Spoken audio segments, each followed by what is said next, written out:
Hello and welcome again to the Friday Wrap. It is July 3rd. I hope you enjoy your 4th of July festivities leading up to and, of course, including the entire weekend.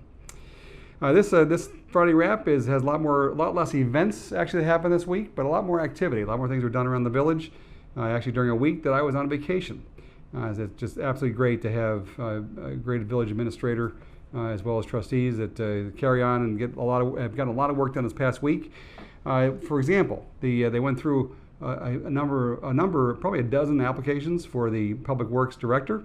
And they're narrowing it down to the top 6. We'll narrow down the top 3 and eventually have all the trustees pick our next Public Works Director to replace Paul May. Second thing that happened this week was there was an administrative meeting with the 89th Street residents at 89th and Madison Street. You may remember that from last year. That's a part of the village that actually it's been totally encircled by the village. It gets services, police, fire, street, etc. But they're actually not technically in the village. The administration met with the residents to discuss any type of pre-annexation agreements or any requests that they had before that goes up to the board in the coming weeks.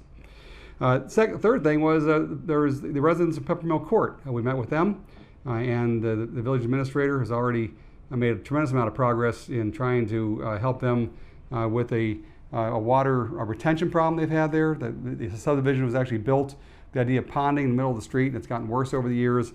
Well, in their with collaborating with the residents, it's been great that we found out that we did confirm that there was a restrictor missing from the Willowbrook side, the water coming from Willowbrook, as well as a culvert that was blocked. As well as looking at some additional options to help out the residents there. So we'll keep you posted on that. As I mentioned, I was on vacation this past week. I was in Galena and Illinois, of course, and Dubuque, Iowa. You can tell by the pictures it was a very patriotic trip. If you ever get a chance, I highly recommend it. It's a great spot to go to, both Galena and Dubuque.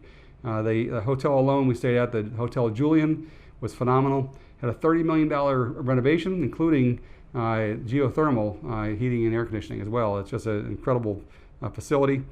Going back to the village, the concerts, it's been a bad luck for concerts this year so far.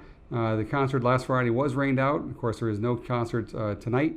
And once again, thank you for joining me for the Friday Wrap. I hope you have a very fun and safe 4th of July weekend. I hope you have a chance too to enjoy some fireworks, whether it be in Pleasantdale, of course in Burr Ridge, Oak Brook, which always has a huge blowout there, no pun intended, or the ones that you might happen to see in the neighborhoods. I also hope you have a chance to come to the parade, the Hinsdale Parade. It'll be my third one I'll be in as a mayor. I'll be in a 1962 Cadillac convertible, black on black.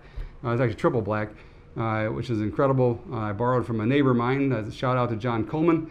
But that parade is incredible. I hope you have a chance to see that as well.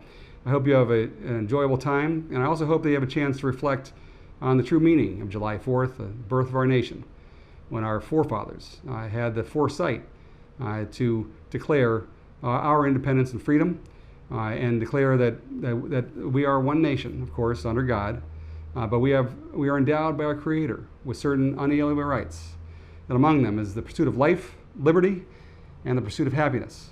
Have a blessed and enjoyable 4th of July weekend. Thanks again for joining me.